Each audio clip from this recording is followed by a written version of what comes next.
Chapter 1.1 को पढ़ेंगे जिसका नाम है संख्या, है ना। संख्या क्या होता है? संख्या संख्या संख्या हम उसे कहते हैं जिसके कारण हम लोग क्या करते हैं, किसी भी चीज को नापते हैं, तोलते हैं या फिर गिनते हैं, ठीक है। उसी को हम लोग क्या कहते हैं? संख्या। संख्या बेसिकली बहुत प्रकार का होता है, लेकिन कुछ कुछ हम लोग देखते रहते हैं। यहाँ सम संख्या एक होता है, सम संख्या। सम संख्या एक और है विषम संख्या। विषम संख्या एक है प्राकृत संख्या। प्राकृत संख्या, पूर्ण संख्या। पूर्ण संख्या, भाज्य संख्या। भाज्य संख्या, अभाज्य संख्या। अभाज्य संख्या, ठीक है। अब देखो सबको एक एक करके देखते हैं क्या होता है सब। देखो सम संख्या वैसी संख्या जो दो से पूरा पूरी भाग लग जाए, ठीक है, उसे हम क्या कहते हैं? सम संख्या। जैसे जैसे चार को हम लोग दो से डिवाइड करेंगे तो पूरा तरह से दो बार में चला जाएगा, ठीक है। इसलिए जो दो से पूरी तरह से भाग लग गया उसे हम लोग क्या कहते हैं? सम संख्या, ठीक है। विषम संख्या देखेंगे, विषम संख्या में जैसे क्या होगा, जैसे समझो जो पूरी तरह से दो से भाग ना जाए, जैसे 7 को भागा करते हैं 2 से, तो पूरी तरह से नहीं जाएगा, ये 3.5 आ जाएगा कट के, ठीक है। तो जो पॉइंट में आएगा तो पूरी तरह से भागा नहीं गया, ठीक। इसलिए ये एक विषम संख्या हो जाए। जो संख्या पूरी तरह से 2 से भाग चल जाए वो सम संख्या, और जो ना जाए वो विषम संख्या। अब देखो प्राकृत संख्या क्या होता है?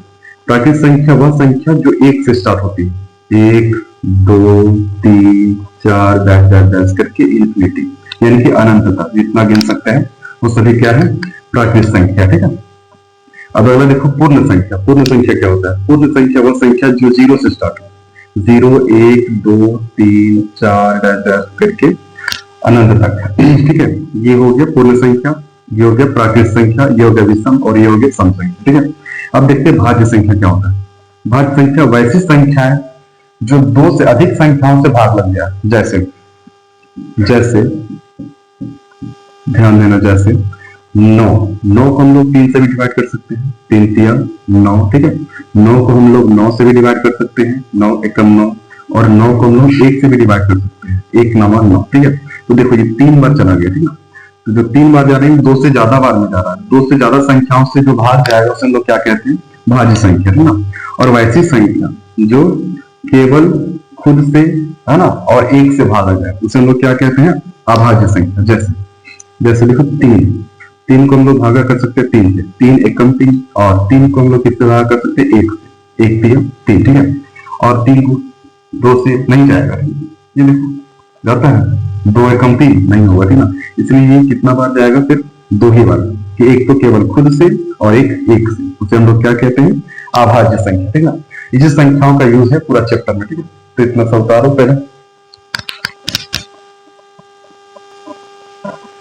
देखो पहला क्वेश्चन है, क्या शून्य एक परिमेय संख्या है? क्या आप इसे p/q के रूप में लिख सकते हैं जहां q नेवर बी 0, ठीक है।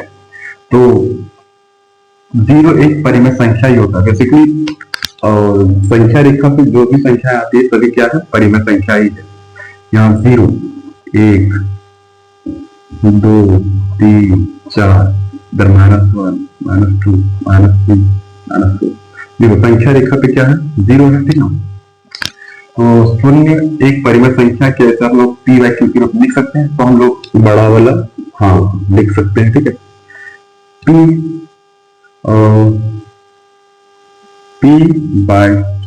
इक्वल टू 0 लिख दिए, ठीक है। देखो बट्टा में कुछ नहीं तो 1 परिमेय संख्या वही संख्या होती है जिसको p/q के फॉर्म में लिख सकते हैं। देखो 0 ऊपर और 1 नीचे, ठीक है। तो हम लोग यहाँ हाँ कर दिए थे ना, जहाँ देखो q विद नॉट 0, ठीक है। q 0 नहीं है, q का वैल्यू कितना है? 1 है, ठीक है। ये है आंसर।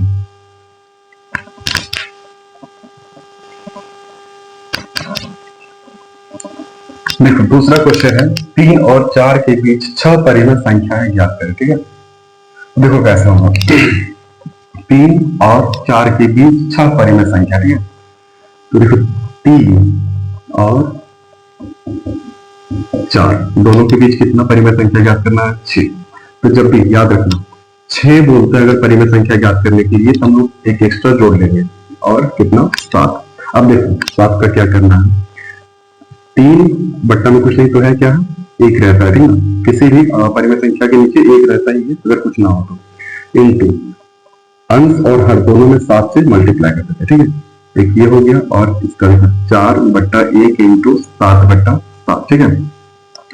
7 दिया 21 बट्टा में 7 एकम 7 और 7 चौका 28 बट्टा में 7 एकम 7। अब कितना बोला है? 6 परिमेय संख्या। देखो तो 21 बट्टा 7 के बाद क्या होता है? 22 बट्टा 7, इसके बाद 23 बट्टा 7, फिर 24 बट्टा 7, फिर 25 बट्टा 7, फिर 26 बट्टा 7 और फिर 27 बट्टा 7। 1 2 3 4 5 6 हो गया, ठीक है। 28 बट्टा 7 तो होगा नहीं, ठीक है, क्योंकि दोनों के बीच का संख्या बोला है, ठीक है। तो ये आंसर हो गया। देखो तीसरा क्वेश्चन है 3 बट्टा 5 और 4 बट्टा 5 के बीच 5 परिमेय संख्याएं ज्ञात कीजिए, ठीक है। संख्या ज्ञात कीजिए। अब देखो इन दोनों में से कॉमन क्या है? इन लोग का जो हर है, ऊपर वाले को अंश कहते हैं, नीचे वाले को हर कहते हैं। यहाँ भी अंश, यहाँ भी हर। तो देखो दोनों का जो हर है वो दोनों सेम है, ठीक है। देखो 3 बट्टा 5 और कितना परिमेय संख्या बोला है? 5 परिमेय संख्या बोला, ठीक है। हम लोग 6 बट्टा 6 से गुना कर देते हैं। हम बताते पहले कि अगर 4 बोलेगा तो 5 से, 5 बोलेगा तो 6, 1 बढ़ा देना, ठीक है। यहाँ 5 बोला है तो 5 प्लस 1 कितना से गुना करना है? 6 से, ठीक है। तो 6 बट्टा 6, 6 पे कितना हो जाता है? 18 बट्टा 6 25 30, ठीक है। एक ये हो गया, दूसरा ये 4 बट्टा 5, इसको भी कर दो 6 बट्टा 6, 6 चौका 24 बट्टा में 6 25 30, ठीक है। अब देखो इन दोनों के बीच 5 परिमेय संख्या इजी आएगा। 18 बट्टा 30 के बाद क्या आएगा? 19 बट्टा 30, फिर क्या आएगा? 20 बट्टा 30, फिर क्या आएगा? 21 बट्टा 30, फिर क्या आएगा? 22 बट्टा 30 और 23 बट्टा 30। 1 2 3 4 5 हो गया, ठीक है।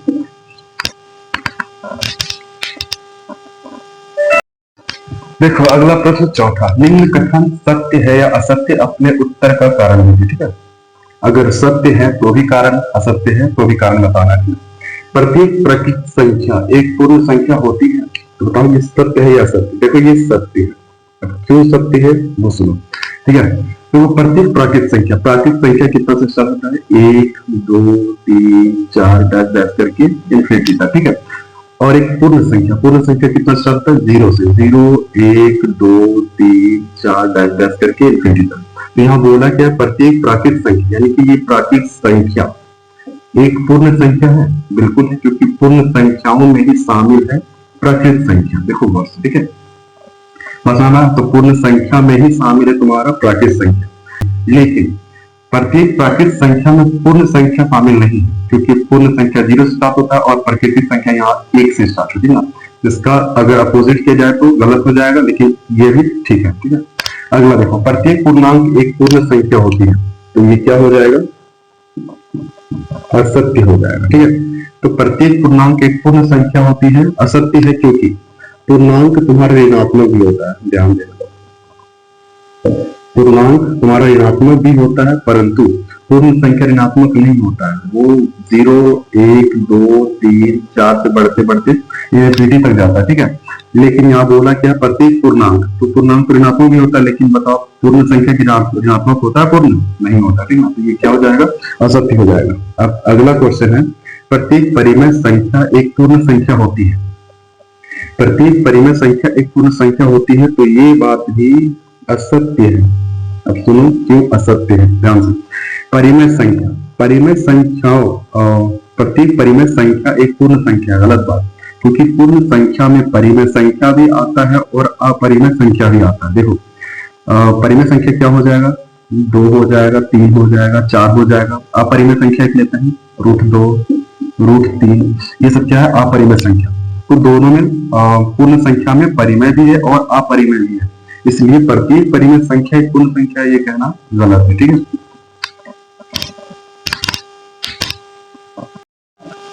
देखो एक्सरसाइज 1.2 बोला है कारण अगर सत्य है या असत्य कारण के साथ उत्तर देना है। ध्यान रखना, प्रत्येक अपरिमेय संख्या एक वास्तविक संख्या होती है। ये बात क्या है? सत्य है। ठीक है, सत्य। अब कारण समझो क्यों। देखो वास्तविक संख्या क्या होता है? Real number. कोई भी नंबर को हम क्या कहते हैं? वास्तविक संख्या। तो जितना भी अपरिमेय संख्या होगा तो वास्तविक संख्या होगा। ठीक है, जैसे तुम ले लो अपरिमेय संख्या में 1√7 ले लो, ये वास्तविक संख्या है। संख्या वास्तविक संख्या √6 भी हो जाएगा। ठीक है, इतना जो भी होगा तुम्हारा अपरिमेय संख्या जितना भी होगा सब किसके अंदर आएगा? वास्तविक संख्या। अपरिमेय संख्या जिसका वर्गमूल ना निकले, है ना बात। इस तरह की संख्याओं को हम लोग क्या कहेंगे? अपरिमेय संख्या। तो अपरिमेय संख्या सब वास्तविक संख्या ही होता है। हाँ, अब आगे देखो, यही हो जाएगा सत्य। दूसरा है संख्या रेखा का प्रतीक बिंदु रूप m के रूप का होता है जहां m एक प्राकृत संख्या है। तो ये हो जाएगा तुम्हारा असत्य। अब क्या होगा वो देखो, संख्या रेखा का प्रतीक बिंदु रूट m के रूप में। समझ रहे? तो देखो संख्या रेखा होता क्या? ये होता है 0 1 2 3 4, इधर -1 -2 -3 ये होता। अब क्या बोला? रूट m के रूप में। ठीक है, यानी वो संख्या क्या रूट में रखना है। बताओ सबका वर्गमूल निकलेगा? रूट 4 का तो निकल जाएगा 2। ठीक है, लेकिन रूट 3 का निकलेगा नहीं। तो बताओ प्राकृत संख्या होगा? नहीं होगा। रूट 3 का प्राकृत संख्या है। प्राकृत संख्या कितना से स्टार्ट होता है? 1 2 3 4 ये सब प्राकृत संख्या। ठीक है, रूट 3 तुम देखा प्राकृत संख्या नहीं है। ठीक है, तो ये क्या हो जाएगा? बात गलत हो जाएगा। रूट 3 रूट कोई रूट प्राकृत संख्या मतलब प्राकृत संख्या नहीं है। सब ये होना चाहिए 1 2 3 4 बस ऐसा रूट नहीं होना चाहिए। हाँ, रूट में ये हो सकता है प्राकृत संख्या। देखो रूट 4 है कि नहीं है? कैसे? क्योंकि इसका वैल्यू कितना है? 2। समझ रहा बात। लेकिन रूट 3 का वैल्यू होता है? नहीं होता। 1.732 ऐसा करके होता है। ये पॉइंट में आ जाएगा कि तुम्हारा प्राकृत संख्या नहीं होगा। अभी ये बात देखो, प्रत्येक वास्तविक संख्या एक अपरिमेय संख्या होती है। तो ये भी असत्य है। बताते हैं असत्य है। क्यों? देखो प्रत्येक वास्तविक संख्या एक परिमेय संख्या होता है? जरूरी नहीं है। देखो वास्तविक संख्या में परिमेय और अपरिमेय दोनों आता है। मतलब तो ये बोला कि वास्तविक संख्या एक अपरिमेय संख्या होता है, तो अपरिमेय भी होता है और परिमेय भी होता है। देखो √3 भी हो सकता है, √9 भी हो सकता है। √9 का वर्ग कितना आ जाएगा? 3। ये तुम्हारा परिमेय संख्या, ये अपरिमेय संख्या, दोनों तुम्हारा क्या वास्तविक संख्या है। समझ रहा ना? ये अकेले बोल दिया था क्या अपरिमेय संख्या होता है सब वास्तविक संख्या? तो बात क्या है? गलत है। समझ रहा? चलिए हाँ, बोला क्या सभी धनात्मक पूर्णांकों के वर्गमूल अपरिमेय होते हैं? यदि नहीं तो एक ऐसी संख्या का वर्गमूल का उदाहरण दे जो एक परिमेय संख्या। ठीक है, ध्यान देखना। तो देखो धनात्मक पूर्णांक में क्या होता है? हाँ, माना कि धनात्मक पूर्णांक कितना मान लो? चलो 1 2 3 4 5 6 7 8 9 10 इतना ही मान लेते ना। अब क्या बोला है? सबका वर्गमूल निकालो। ठीक है, तो √1 का जो वर्गमूल होता है ना नहीं निकलता है। बस होगा ना। उसके बाद √2 का देखो हम लोग चाहिए कंप्लीट वर्गमूल। ठीक ना, पॉइंट में नहीं चाहिए। पॉइंट में आके तुम्हारा फिर अपरिमेय वगैरह चाहिए। फिर देखो √3 का भी नहीं आएगा। लेकिन देखो √4 इसका कितना हो जाएगा? 2 होगा। फिर √5 इसका आता है? नहीं आएगा। फिर √6 इसका आएगा? नहीं आएगा। √7 आएगा? नहीं आएगा इसका भी। √8 इसका भी नहीं आएगा। देखो √9 इसका कितना होता है? 3। बस हमारा। अच्छा एक बात सुनो, √1 का वर्गमूल 1 होता है। बस हमारा √1 का 1 होता है। तो देखो अब बोला था क्या सभी धनात्मक पूर्णांकों के वर्गमूल अपरिमेय? तो देखो सब क्या अपरिमेय है? वर्गमूल नहीं है। किसी किसी का क्या परिमेय है? तो किसका किसका है? एक √1 का है, एक √4 का है और एक √9 का है। तो क्या सभी? तो यहाँ आंसर क्या हो जाएगा? नहीं। क्या होगा? नहीं। √1 √4 और √9 के वर्गमूल क्या है? वर्गमूल क्या है? परिमेय है या अपरिमेय? वर्गमूल परिमेय संख्या। बस होगा परिमेय संख्या है। क्लियर है ना? और बाकी लोग का क्या है? अपरिमेय है। लेकिन यहाँ पूछा था कि क्या सभी तरह के पूर्णांकों के वर्गमूल अपरिमेय होते हैं? तो गलत बात था कि ना, इसकी क्या होता है, परिमेय भी होता है, समझा मुझे। देखो बोला क्या, दिखाई की संख्या रेखा पर रूट 5 को किस प्रकार निरूपित किया जा सकता है? तो ध्यान रखना, पहले हम क्या कीजिए, संख्या रेखा ये हो गया, यहाँ से क्या बीच से 0 कर देते, यहाँ क्या हो जाएगा 1 और 2 मिलते हैं यहाँ, ठीक है, और इतना ही गैप में 2, तो ठीक है, इधर चलेगा तो इधर तुम्हारा माइनस में होगी चीज, और ये होते थे।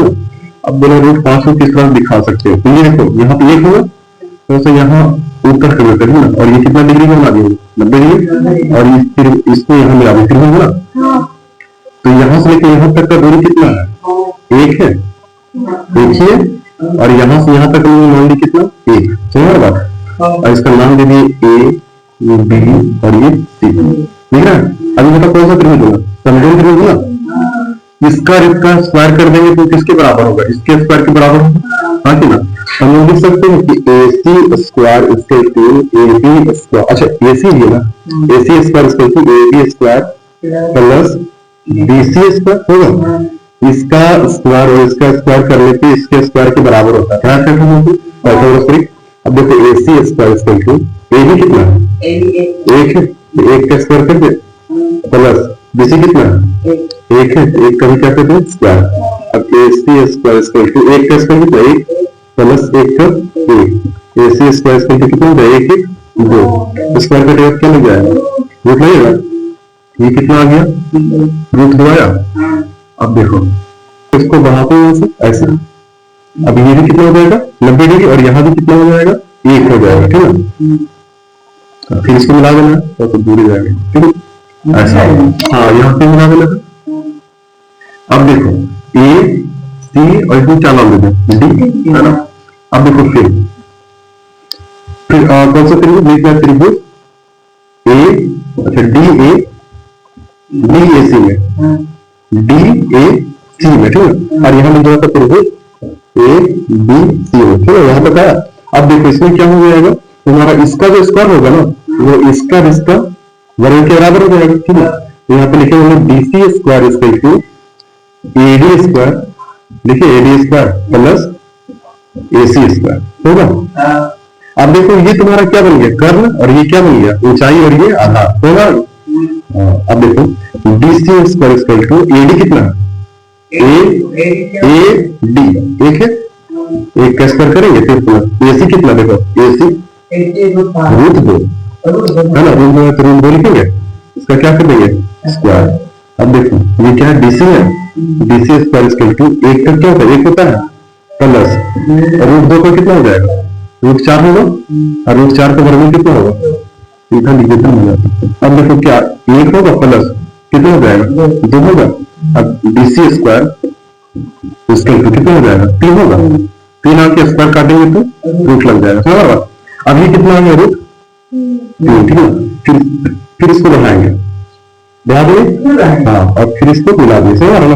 अब इसका नाम क्या लगा दें ई, और ये तो सी है, अब ये भी कितना रहेगा 1 ही रहेगा, ठीक है, क्योंकि जितना इधर बढ़ रहा है ना, वही देखो ये 1 बढ़ा है ना, तो ये जो है ना इसी को उठा यहाँ लगा है, ठीक है। उसके बाद ये यहाँ पे लगा है, फिर ये यहाँ पे लगा, ठीक है, मतलब ये चौथा यहाँ पे लग गया, ठीक है। यहाँ से यहाँ भी तुम्हारा क्या है 1 ही है ना, तो ये यहाँ पे लगा, ठीक है। अब देखो कौन सा त्रिभुज हो जाएगा ई डी सी, त्रिभुज ई डी सी में लिखते हैं। अब क्या होगा देखो ईसी का जो स्क्वायर होगा वो ईडी प्लस डीसी के स्क्वायर के बराबर होगा, तो लिखते हैं लोग EC square equal to ED square, ED square plus DC square होगा। हाँ, अब देखो EC square equal to ED कितना देख लो, ईडी 1 है, 1 का स्क्वायर करेंगे प्लस डीसी कितना है, डीसी देखो रूट 3 कर देते हैं, रूट 3 का क्या हो जाएगा स्क्वायर। अब देखो EC square equal to 1 plus इसका कितना हो जाएगा 9 होगा, रूट 9, और रूट 9 का वर्ग कितना होता है, तो 1 प्लस 3 कितना आ गया ईसी स्क्वायर इक्वल टू 4 होगा। अब ये काट देंगे तो कितना आ जाएगा रूट 4 आ जाएगा, और ईसी बराबर कितना आ जाएगा 2 आएगा, बस है ना। इधर हटेगा। देखो यहाँ तक तो आया, फिर ये पांचवा भी है ना, एक ये भी है ना, इसको फिर उठा के हम लोग आगे कर देंगे यहाँ, ये कितना हो जाएगा, एक और बढ़ेगा, उसके बाद इसका नाम क्या हो गया एफ, इसको फिर मिला देंगे कहाँ यहाँ पे, ठीक है। ये भी क्या हो गया 90 डिग्री, और ये कितना आ चुका है रूट में ना डाल के 2 डिग्री सीधा 2 है ना।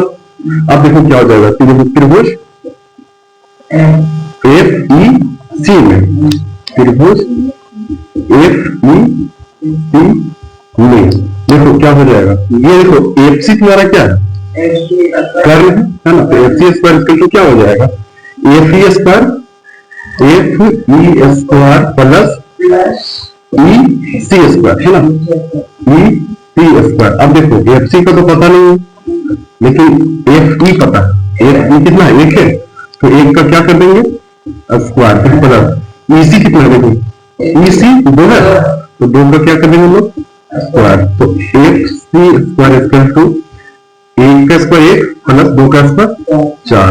अब F C square equal to 4 और 1 5, स्क्वायर कटेगा तो रूट, मतलब एफ सी तुम्हारा कितना होगा रूट 5, मतलब संख्या रेखा में रूट 5 में यहाँ दर्शा सकते हैं, हाँ कि ना। देखो वही ना मुड़ मुड़ के यहाँ आया, तो आंसर आ गया नहीं, आगे जाकर रूट से आ रहा है, रूट 5 ही पूछा। देखो दिनों का दशमलव रूप में लिखे और बताइए कि प्रत्येक का दशमलव का स्तर किस प्रकार है, ठीक है। 36 बटा 100, ठीक है। ये बहुत ही इजी रहेगा, कभी भी चाहे 10 हो नीचे 100 हो 1000 हो, फिर 10,000 हो 1 लाख हो, है ना 1 करोड़ हो, कुछ भी हो, तुमको नीचे जीरो काटना, एक काट दिए यहाँ पॉइंट लग जाएगा, फिर जीरो काटे पॉइंट यहाँ आ जाएगा, समझ रहे ना। आप पॉइंट के आगे कुछ नहीं रहता तो जीरो लगा देते हो, 0.36 हो गया, ठीक है। अब जो पूरा तरह से कट जाए उसको हम क्या कहते हैं शांत रहता है, कैसी संख्या ये शांत दशमलव पड़ता है, ठीक है। पूरा तरह से कट चुका है, ये कैसा हो गया शांत हो गया, ठीक है। अगला को देखते हैं, ठीक है। इसको ऐसे डिवाइड करके इसको भागा दे के देखते हैं, चलिए ऐसे देखो 11 का पावर में 1 नहीं आता, तो हम क्या लगाएंगे 0 पॉइंट यहाँ पे 0 लगा दें, ठीक है। अब देखो फिर भी नहीं आ रहा नहीं, फिर क्या करेंगे एक और 0 और एक यहाँ 0 लगा दें, ठीक है। अब देखो 11 9 कितना होता है 99 का है, अब कितना आएगा घट के 1 आएगा, फिर क्या लगाएंगे 0 जाएगा नहीं जाएगा, फिर यहाँ 0 फिर यहाँ 0, ठीक है। फिर 11 99, ठीक है, फिर कटेगा फिर यही आएगा, ठीक है। फिर वही 0 लगा, फिर नहीं जा रहा, फिर एक 0 फिर एक यहाँ 0 बढ़ जाएगा, फिर 99 समझ रहे हो। तो ये चलता ही रहेगा इसी तरह, देखो ये 0 9 0 9 0 9, ठीक ना। ये क्या हो जाएगा अनवसानी अनवसानी अनवसानी अनवसानी अनावृत्ति, अच्छा पुनरावृत्ति, पुनरावृत्ति करने मतलब देखो 0 9 0 9 0 9 इस तरह चलता ही रहेगा, 0 बस इतना ही दिखाना, तो इसी तरह आ रहा है देखो 0.09 फिर 0.09 थी ऐसी तरह पुनरावृत्ति पुनरावृत्ति, ठीक है। एक ये हो गया। अगला देखो, तो देखो क्या चीज है कि पूर्णांक में इसको तोड़ो पहले, 8 चौका 32 और 1 तो 33, और 33 को किससे डिवाइड करना है 8 से, 8 चौके कितना होता है 32, कितना आ गया 1 आएगा, ठीक है। नहीं जाएगा पॉइंट लगाओ 0 लगाओ, 8 एकम 8 कितना आएगा 2 आएगा, नहीं जाएगा 0 लगा, 8 दूनी 16 कितना आ गया 4 आया, 0 लगा चल जाएगा, 8 बचे 40। बताओ काम तो ये नहीं है, कैसे हो नहीं पूरा जाना, ठीक है। जहां तक कट गया अगर कट गया तो ठीक है, नहीं रिपीटेड हो रहा है तो फिर वही अनावर्ती पुनरावृत्ति जो भी, ठीक है। तो ये क्या हो जाएगा हमारा शांत हो जाएगा, ठीक है। हाँ अब अगला इसको देख लो, 13 को किससे डिवाइड करना है 3 से, नहीं जाएगा 0 लगा, पॉइंट लगा 0 लगा, ठीक है। 13 दूनी कितना होता है 26, कितना आएगा 4 आएगा, 0 लगा दो, 13 40 कितना आएगा 1 आएगा, जाएगा नहीं जाएगा, 0 लगा दो, जा रहा है नहीं जा रहा, फिर यहाँ 0 लगाओ, फिर एक यहाँ 0 लगा, फिर हम पे 91 कितना बच गया 3/13, 13 को डिवाइड करेंगे किससे 3 से, तो नहीं जाएगा तो 0 लगा दो, फिर यहाँ पे और यहाँ पे क्या हो जाएगा 0, पॉइंट के बाद क्या 0, 13 दूनी 26 कितना बचेगा 4, फिर 0 लगाते हैं, 13 39 घटा दो कितना आएगा 1 आएगा, एक 0 लगा तो जाएगा, फिर 13 से नहीं, फिर 1 0 लगा यहाँ, फिर यहाँ 0 बढ़ा दो, ठीक है।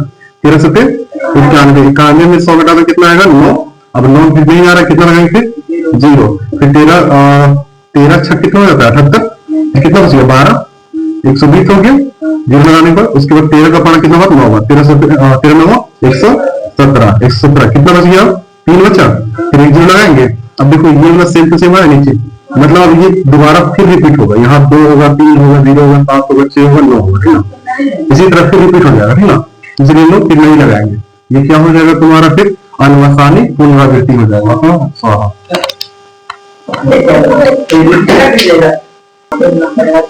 चलो देखो 2/11 लगा, उसको भागो 11 को 2 से जाएगा 0.2 लगा दी। अब जाएगा 11 को 11 कितना बच जाएगा, 9, ठीक है। अब नहीं जाएगा, क्या हो जाएगा यहाँ पे 0 लगा दो। 11 के 88, ठीक है। कितना बचेगा, 2 बचेगा। फिर देखो 2 आ गया ना, फिर 0 हो जाएगा, मतलब ये 1 8 1 8 चलता ही रहेगा, ठीक ना। तो ये क्या है तुम्हारा अनवसानी पुनरावृत्ति।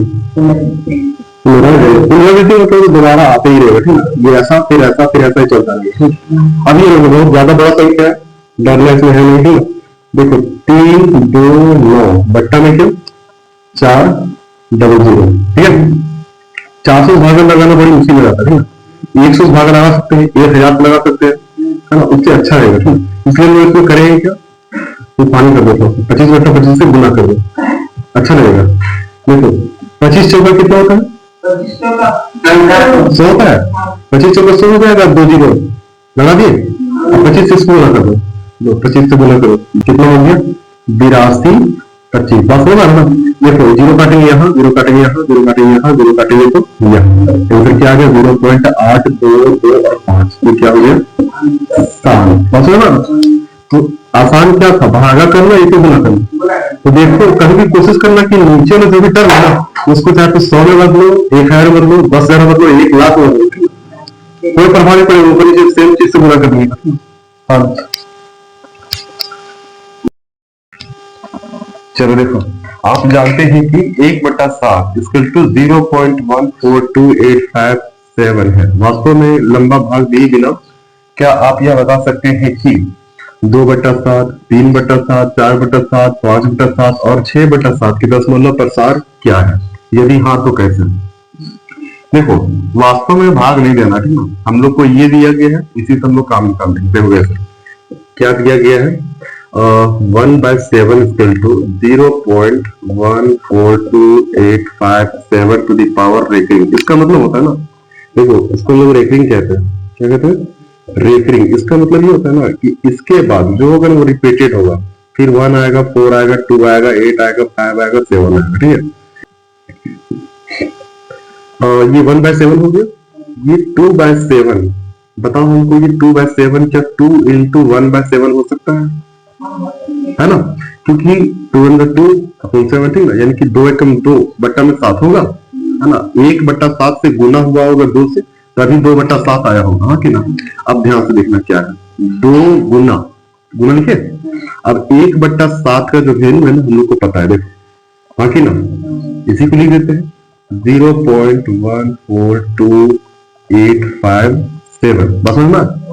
अब इसको गुना कर देते हैं। देखो 7 गुना कितना होता है, 14 का 4 हाथ में 1, 5 गुना 10 और 1 11 का 1 हाथ में 1, 8 गुना 16 और 1 17 का 7 हाथ में 1, 2 गुना 4 और 1 5, उसके बाद 4 गुना 8, उसके बाद 1 गुना 2, फिर पॉइंट है तो पॉइंट लगाओ, फिर 2 0 0, ठीक है। इतना हो गया। अब फिर यहाँ हम लोग रेकरिंग कर देंगे। देखो आंसर पढ़ना बात, हाँ कि ना, पढ़ना बस करना क्या है, 2 से गुना कर देना है इसको टोटल को, है ना। फिर देखो ध्यान से, नहीं करेंगे पूरा। अब फिर देखो 3/7 है ना, 3/7 है। इसको हम लोग बताओ 3 into 1/7 लिख सकते हैं, लिख सकते हैं। अब देखो 1/7 का फिर हम लोग को वैल्यू पता है, देखो यही है ना। उसको बस किससे गुना कर देना है, 3 से गुना कर देना है। 3 गुना 0 पॉइंट, इसको पूरा बता दो 142,857, जो भी गुना में आएगा वही आंसर हो जाएगा, ठीक है। बस उसी तरह 6 तक कर देना, बस 1/7। तो उनको 3 बाहर कर देना है, ठीक है, इंटू 1/7 कर देना, क्योंकि 3 को 1 से गुना करेंगे 3 ही आएगा, बटा 7 आएगा, समझ ना। खत्म करो इसको जल्दी। चलो देखो, निम्नलिखित को p/q के रूप में व्यक्त कीजिए, जहां p और q क्या है, पूर्णांक है। पूर्णांक होता है ना, दो क्या है, दोनों एक संख्या, ठीक ना। जहां क्यू बराबर क्या नहीं है, 0 नहीं हो सकता है, ठीक है। और क्यू कहाँ रहता है, नीचे, ठीक है। ध्यान से देखना, इसमें मानना है, माना कि अब देखो 0.6 का मतलब क्या होता है, 0.6 के पावर में अगर ये रेखनी है, इसका मतलब है कि 6 चलता ही जा रहा है, बस हो रहा है ना। अब देखो यहाँ पे क्या हो जाएगा, माना कि x इक्वल टू 0.6, समझ रहे ना, ये हो गया तुम्हारा समीकरण फर्स्ट, ठीक है। उसके बाद क्या करना है, देखो अगर 0.6 है, एक ही संख्या है पॉइंट के बाद, एक ही संख्या, उसके पावर में अगर इस तरह से रेखनी है तो तुमको समीकरण मान के उसके बाद 10 से गुना करना है, हाँ कि ना। और दो अगर संख्या जैसे 7 रहता है यहाँ पे, ठीक है, 100 से करता, एक और रहता मान लो, समझ में आ गया, ठीक है, यही है। तो मान लीजिए, माना कि इस बराबर इतना समीकरण फर्स्ट, ठीक है। अब लिखेंगे समीकरण फर्स्ट को 10 से गुना करने पर, गुना करने पर देखो होता क्या है, x को 10 से गुना कर दो, कितना आएगा, 10x आएगा, बराबर। अब देखो इसको अगर 10 से गुना करेंगे क्या हो जाएगा, 10 से देखो 0.6 इंटू 10 कर दे, ठीक है, तो क्या हो जाएगा, देखो अब यहां से हम लोग ये खत्म कर दे, ये खत्म हो गया, अब इससे ये कट जाएगा, यानी कि क्या आ गया, 6 आ गया। और कुछ नहीं तो क्या करना है, पॉइंट में फिर हम लोग को 6 लगाना है, क्यों, क्योंकि 6 के बाद फिर से 6 आएगा, हाँ कि ना, चलता ही रहेगा, इसका मतलब होता है ये अनंत तक चलेगा, ठीक है। तो ये आ गया हमारा समीकरण सेकेंड, ठीक है। अब क्या करना है, समीकरण फर्स्ट और सेकेंड से, समीकरण फर्स्ट तथा सेकेंड से, यहाँ लिख भी सकता है समीकरण फर्स्ट को सेकेंड से घटाने पे इस तरह से। अब हमको क्या करना है, घटाना ही है, 10x माइनस क्या x, देखो इसको और इसको घटा देना है, हाँ देखो 10x माइनस x, समीकरण फर्स्ट ये है, समीकरण सेकेंड ये है, तो 10x हो गया ये। देखो LHS को LHS से घटाना है, ये 10x इधर है ना, तो इसको किधर से घटाओ, इधर से, ये इधर से, है ना, तो x के साथ इसका तो क्या हो जाएगा 6.6, फिर माइनस क्या हो जाएगा 0.6, है ना। अब देखो क्या आ जाएगा यहाँ पे, 10 में से x गया, कितना बचेगा, 9x बचेगा, इसका टू, अब यहाँ से तुम माइनस करो, 0.6 घटा दो 6.6 से, कितना आएगा, 6 आएगा। अब x स्क्वायर टू क्या आ जाएगा, 6/9 होगा, देखो यहाँ पे x स्क्वायर टू क्या आ गया, 6/9, काट दो, कितना कटेगा, 3×6, 3×9, x स्क्वायर टू क्या आ गया, 2/3। एक बात बताओ, p/q के फॉर्म में आया, देखो तो बट्टा के फॉर्म में आया, यही तो लाना था ना। अब देखो इसको हम लोग लिख सकते हैं, q 0 है क्या, देखो कितना है, 3 है ना, तो यही आंसर हो गया, समझ में, ये 2/3 सब सब। देखो अगर क्या है 0.47 के पावर में क्या है, रेख रही, सिर्फ 7 के पावर में रेख रही है, ठीक है, 4 7 के पावर में नहीं है, ठीक है। इसीलिए मानना है, माना कि x इक्वल टू क्या 0.47, ठीक है, ये मान लिए। अब इसको क्या समीकरण फर्स्ट, अब समीकरण फर्स्ट को 10 से गुना करने पर, ध्यान देना हम बोले क्या था, ठीक है, 100 से कब होगा, जब रेखनी दोनों पे आएगा, ठीक है। अभी किस पे रेखनी पे, एक ही संख्या पे, ठीक है। हाँ, तो समीकरण फर्स्ट को 10 से गुना करने पर, देखो इससे गुना करके 10 को x से गुना करेंगे कितना होगा, 10x होगा, इक्वल टू, अब इसको 10 से गुना करेंगे कितना आएगा, 4.7 आएगा, बता ना, इस समीकरण सेकेंड हो गया। 10 सुनो, 10 से जब गुना करेंगे ये पॉइंट आगे बढ़ जाएगा, देखो कैसे 0.47, ठीक है, इसको 10 से गुना कर दिए, देखो अगर 10 से गुना कर दिए, इसको खत्म करना कितना लगाएंगे, 100 लगाएंगे, इससे ही कटेगा। अब ऊपर में क्या बच गया, सिर्फ 47 बचा, बटन क्या आएगा 10, फिर काट देंगे तो यहाँ पॉइंट आएगा, मतलब 4.7 आया, यही है मामला। अब आगे देखो, ये समीकरण सेकंड हो गया। अब देखो लेकिन ये पूरा पूरी कितना अंक है, 2 डिजिट का है ना, तो एक 10 से गुना करने के बाद फिर 100 से गुना करना है। समीकरण फर्स्ट को 100 से गुना करने पर तो कितना हो जाएगा, 100x होगा, इक्वल टू, अब देखो कितना हो जाएगा 0.47 है, तो क्या आ जाएगा 47.7, समीकरण थर्ड होगा। ध्यान सुनो कैसे, और 0.47 है, कितना मल्टीप्लाई कर रहे हैं 100 से, ठीक है, बटन कितना हो जाएगा 100 होगा, ये कट जाएगा पूरा पूरी कितना आगे 47 आया। और हम लोग को पता है रेकरिंग का मतलब क्या होता है, चलते ही जाएगा, तो फिर आगे जाएगा तो 0.7 लगा देंगे, ठीक है। इस तरह से करना है। अब आगे देखो कितना समीकरण फर्स्ट सेकंड और थर्ड हो गया, ठीक है। समीकरण अब लिखना समीकरण थर्ड और सेकंड पे, ठीक है। देखो कितना है 100x है, उसके बाद माइनस क्या कर देना है, -10x इक्वल टू ये क्या है 47.7 माइनस कितना हो जाएगा -4.7, ठीक है। अब देखो कितना आ जाएगा, इसको माइनस कर दो 90 आएगा। 90x बराबर ये देखो 7 में से 7 गया तो 0.7 में से 4 गया कितना 3, और ये 4 रहेगा ही, पॉइंट के बाद 0 का कोई वैल्यू नहीं ना, इसलिए अब यहाँ आते हैं कितना हो गया 90x बराबर कितना 43 हुआ।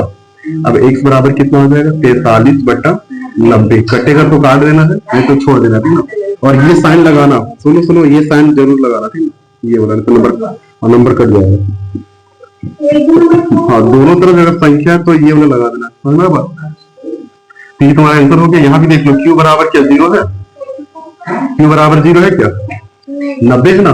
वो अब पूछा था क्वेश्चन में कि q बराबर 0 नहीं होना चाहिए, तो नहीं है मेरा, और आंसर ये हो जाएगा, है ना। देखो 0.001 माना कि x इक्वल टू क्या हो जाएगा 0.001, ठीक है। एक ये हो गया समीकरण फर्स्ट। समीकरण फर्स्ट को कितना से देखो 1 2 3 है ना, तो कितना गुना करेंगे 1000 से गुना करने पर, करते हुए गुना। देखो x को 1000 से करेंगे कितना आएगा 1000 आएगा x इक्वल टू, इसको 1000 से गुना करते हैं, देखो कितना आ जाएगा 0 पॉइंट, अच्छा यहाँ पे कैलकुलेशन करके दिखाते हैं इंटू 1000। यहाँ बट्टा में कितना लगा देंगे 1000 लगाएंगे 1 2 3 1 2 3, ठीक है। ये कटेगा पूरा कट गया, कितना हो जाएगा 1000 x इक्वल टू 1 आ रहा है ना, तो 1 के बाद में पॉइंट लगा के ये देखेंगे गलत फिर लगाएंगे, तो रिपीट होता है ना बार बार, यहाँ 0.001 लगाएंगे, ठीक है। ये चीज चलेगा। समीकरण सेकेंड, अब क्या करना है समीकरण सेकेंड को किससे हटाना, फर्स्ट से घटाने पर, या तो लिख सकता है समीकरण फर्स्ट था सेकेंड से, और तुम घटा देगा, ठीक है। अब ये कितना हो जाएगा 1000x माइनस कितना x से, ठीक है, इसका तो कितना हो जाएगा 1.001 माइनस 0.001, ठीक है। अब देखो क्या हो जाएगा 1000x में कितना x है, यहाँ पे कितना x है 1x, तो 1000 में 1 चलेगा कितना बचेगा 999 x इक्वल टू, यहाँ घटाओ कैसे घटेगा, देखो 0.001 0.01 में 0.01 चल गया, कितना बचेगा 0 सब 0 हो गया, पॉइंट इधर 1 बचेगा, और पॉइंट के बाद 0 सिर्फ कट जाएगा, ठीक है, खत्म कहानी। x इक्वल टू क्या हो जाएगा 1 अपॉन कितना है 999, बस है ना, यही है। देखो ध्यान से क्या है 0.99999 और डैश डैश डैश डैश का मतलब क्या है, ये चलता ही रहेगा, और कितना दूर तक चलेगा जितना दूर तक तुम्हारा कलम चलेगा, तो खत्म हो जाएगा, उसके बाद नहीं चलेगा, या फिर कॉपी खत्म हो जाएगा, उतना ही चलेगा। इसलिए हम लोग इसको लिख देते हैं क्या, देखो 0.9 का पावर में रेकरिंग, इसका होता समझना, ये भी वही बात होगा, ठीक ना, तो ये भी उतना ही चलेगा जितना ये चलेगा, ठीक ना। तो हम इसको मानते हैं, माना कि x इक्वल टू क्या हो जाएगा 0.9, ठीक है। ये समीकरण फर्स्ट। अब क्या करें समीकरण फर्स्ट को, हाँ समीकरण फर्स्ट को 10 से गुना करने पर, देखो ध्यान से क्यों हम 10 से गुना किए, है ना, क्योंकि सिंगल डिजिट 2 डिजिट है तो 100 से कर देते, ठीक ना। 10 से गुना कर, देखो क्या आ जाएगा रिजल्ट हमारा, ये x से क्या हो जाएगा 10x होगा इक्वल टू, अब इसको 10 से गुना करेंगे तो 9.9 होगा। सुनो क्यों, देखो कैलकुलेशन करके दिखाते, ठीक ना, 0.9 इंटू 10, ठीक है, बट्टा में यहाँ 10 लगा दे, ये खत्म हो जाएगा, हाँ कि ना, और इससे ये कट जाएगा, ठीक है। तो बचा मेरा क्या, देखो 10x इक्वल टू 9 हो गया, लेकिन लोगों को पता है कि रेकरिंग इसका मतलब पॉइंट लगा के 9 लगाना ही है, ठीक है, क्योंकि पॉइंट भी तुमको दिखाना ही है, ठीक है। अब देखो ये क्या आ गया, समीकरण सेकेंड। अब क्या करना है, समीकरण सेकेंड को फर्स्ट से, हाँ तो सेकेंड को फर्स्ट से घटाने पर देखो 10x है minus x equal to 9.9 minus 0.9। अब बताओ यहाँ पे 10x में एक चल गया, एक कितना हो जाएगा 9x हो गया, इक्वल टू कितना 9 में से 9 तो कहानी खत्म, 0। अब देखो 9 में से 0 तो 9, ठीक है ना, पॉइंट के बाद 0 स्वाहा। अब x इक्वल टू क्या हो जाएगा 9/9, 9 यानी कि x इक्वल टू कितना हो गया 1, बस है ना। तो ये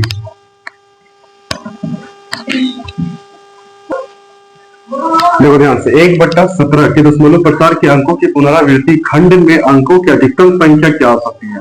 बात समझना, देख ऐसे उदाहरण में अगर 2/3 है मान लो, ठीक है, अगर इसको लोग डिवाइड करते हैं, ठीक है, तो हो जाएगा नहीं जाएगा, 0 पॉइंट लगाएंगे यहाँ पे, कितना हो जाएगा 20 आएगा। 3 का परिणाम कितना बड़ा 20, 3 छक 18। अब कितना आएगा 2 आएगा, फिर कितना लगाएंगे 0, फिर 3 छक 18। देखो इसका पुनरावृत्ति कितना में हो गया, एक ही अंक में हो गया, हाँ कि ना, एक भागा लगा फिर वही आ रहा है 6, फिर 6 आता है, तो कितना बार में पुनरावृत्ति हो रहा है, एक बार में। उसी तरह हम लोग इसका देखना है कितना 1/17 का, यानी कि 1/17 इसको क्या लिखेंगे 17 मतलब 1 से भागा लगाना, ठीक है ना। तो कैसे करेंगे, देखो 0.0 लगाते जाएगा, क्या करेंगे 0 लगाएंगे, फिर यहाँ 0, ठीक ना, उसके बाद 17 × 25 85 है ना, कितना बचेगा 15 बचेगा, नहीं जाएगा, फिर 0 लगाएंगे, उसके 15 7 से देते हैं, 7 से 49 का 9 हाथ में 4, 7 4 11, एक बार और जाएगा, 8 से देते हैं, 8 7 56 का 6 हाथ में 5, 8 5 13, ठीक है, 136 आ गया, कितना बचेगा देखो 4, यहाँ पे बच गया तुम्हारा 4, 4 में 3 तो 1, ठीक है, क्या होगा इसी तरह इस तरह भागा लगाते जाओ, फिर एक 0 दे दो, फिर 8 बार में कितना जाएगा 136, नहीं पॉइंट के बाद अगर 0 लगने के बाद अगर भागा नहीं जाए तब यहाँ 0 लगाना, ठीक है, इस तरह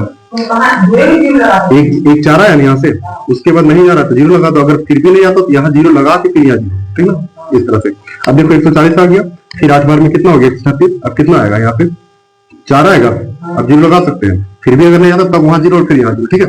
अब देखो 17 दूना 34 है ना, कितना आएगा फिर 6 आएगा, फिर 0 लगाएंगे और 17 51 आएगा, 51 आएगा, बचेगा कितना 9 बच जाएगा, ठीक ना। इसी तरह तुमको देखना 1 2 3 4 5 6 7 ऐसे करके तुम्हारा कितना अंक के बाद पुनरावृत्ति होगा पता है। यहाँ तुम कर लेना 16 अंक के बाद, ठीक ना, 16 अंक के बाद फिर स्टार्ट हो जाएगा 0 5 8 8 2 इस तरह करके, ठीक ना, 16 तक जाओ और देखो आ जाएगा, ठीक है। यहाँ जगह नहीं है कर लो।